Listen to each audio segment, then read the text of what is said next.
Hey guys, it's Megan. Welcome back here to the Wolterman Homestead. So tomorrow, March 1st, as I'm recording this, I will be 38 weeks pregnant. So we've shared with you a little bit of being pregnant. Not much because we've just been super busy around here. But we are planning a home birth with this one. So this will be baby number 3. Ellie and Easton were both hospital births and just didn't go as planned. I wanted to have a birth that was healing, a birth that was what I wanted and beautiful, just for the things that I wanted to happen. And so in talking with Dylan and planning it all out, we created and helped find an amazing team. So we have hired a midwife and a doula. They're both absolutely wonderful and we love them both. The midwife, whenever she comes, she will be bringing 2 assistants with her. So we definitely have all hands on deck when it comes to bringing this little one into the world. So we are super excited to do that. Now, I do have a birth pool behind me that we rented from our midwife. And so I just kind of wanted to share the things that we have purchased and got ready for this beautiful new adventure. Any birth team that you have and put together, they all have different requirements, different ideas, different methods. And so I'm just going to kind of share what we have and some of the things that we've researched and just what makes sense for our family. So our midwife has a whole birth list of things that you are supposed to get for your home birth. Number 1 being, have your hospital plan ready. Say something were to happen and you need to go to the hospital, you're going to go to a team that might not know you, might not know what you want, might not understand your needs, anything like that. So have your birth plan all printed out and signed. Have any of your wishes done, like if you have to go for an emergency C-section, what things you would like to have in that operation room, things like that. Have your hospital bags packed, all of those things, just to be ready for what if, because that could always be a possibility. In having the birth pool, we have a birth liner. So we have the birth liner, and then with that, I've got a big jug of bleach here, and a 5-gallon bucket just to be able to empty it and to keep everything clean and sterilized, because we are renting it. So really excited about that because I've not birthed in a pool before. So really excited. Another thing you might want is a little fishing net because, you know, things happen. Things happen, unfortunately. And then I've got 2 shower liners to go underneath the birth pool. I plan on doing it here in the living room, so I've got some affirmations and things I'll share with you guys in a little bit. But our midwife has a whole list of things on a website that she prefers and uses. So it was really easy to just click and order all of the things. So I have all of the things that she will need in this brown basket. So it's just super easy and handy. Another thing that she asked for was a cookie sheet, which is honestly a really smart idea, because she can take it anywhere that she might need to go and put anything on it, because, you know, you're at home, you might move around. You might want to go to the bathroom, you might want to be in bed, you might want to get in the shower, all these different scenarios. So in this basket, I've got a bulb syringe, I've got chuck pads, different pads. In here is different medical equipment for her. We've got gloves, all the sanitation medical needs that she might need, gauze, things like that.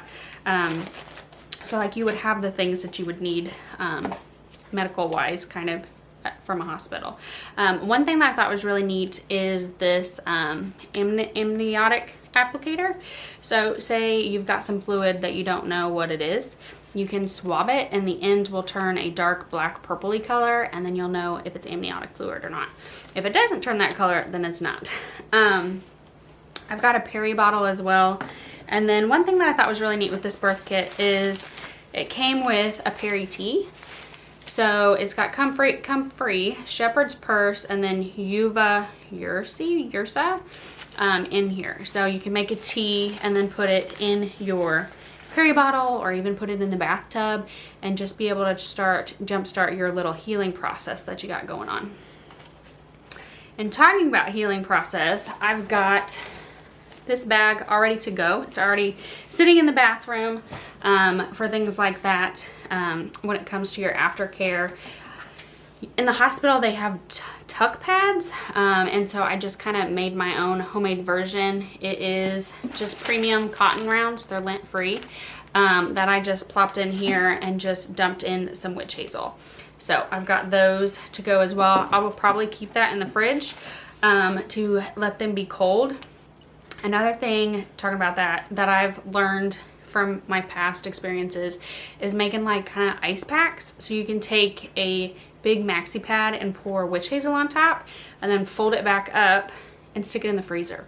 And then whenever you need it, it's literally like a frozen ice pack. So that's always really nice.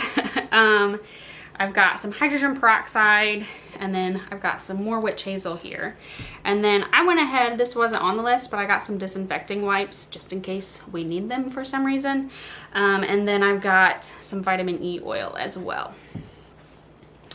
Another thing that you will want in having a home birth is to be able to know your body's temperature and any signs of possible infection, anything, you know, that needs to be noted. So I picked up this Vicks thermometer, and it will tell you your temperature in 8 seconds. So I thought that was really neat and quick. So I've got that as well. So another thing that you might want to do is get yourself a waterproof mattress cover, because you never know what might happen. You never know what position you'll be in, or if your water were to break, things like that. So we've gone ahead and put one of those on the bed. It makes me laugh because it reminds me of staying at my grandma's house as a kid on her hide-a-bed that had a crinkly wrapper. So that's fun. Another thing that you might want is a mirror of some sort to be able to see if that's something that you want. Some other ideas would be have a couple bowls.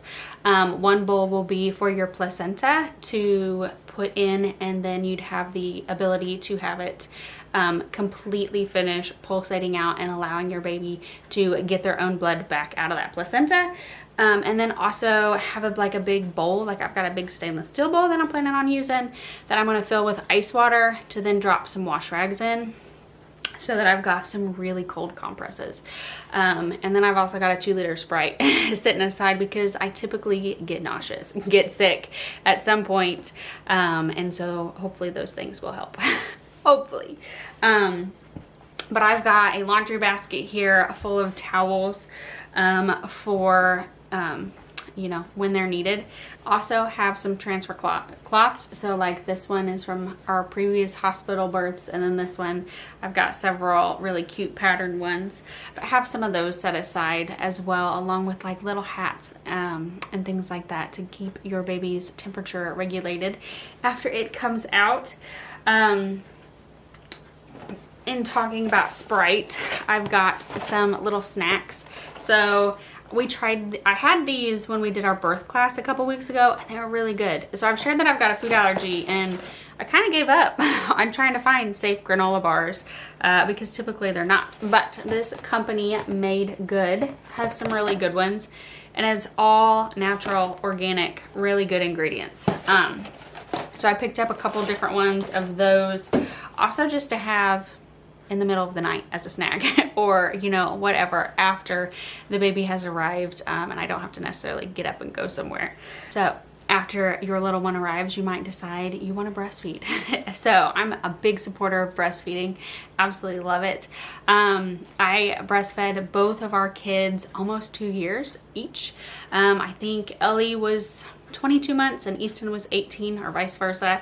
So definitely ready to get a couple more years under my belt and just have that ability. So really excited. So in having all of that, got some experience. Got some experience, and I've learned some lessons. Earth Mama Nipple Butter is the best. The best. The purple kind, it has always ruined my clothes. It's always ruined my clothes, and it just doesn't do the same as this one. And it's good organic ingredients. It's good ingredients. Another thing are these purple rings. These are awesome. So these are the Thermopearl 3-in-1 therapy packs. They're amazing. So you can stick them in the freezer or the refrigerator to keep them cold, and like the little gel beads inside will get cold, or you can stick them in some hot water, or you might, yeah, you can pop them in the microwave for like seconds. You don't do it for very long, and then you got like an instant hot pack to help with once your milk comes in and to try and help you be more comfortable. So these two, highly recommend. So I mentioned that Dylan and I took a birth class, and I've had 2 kids and I never took a birth class, and this was just amazing. It was awesome.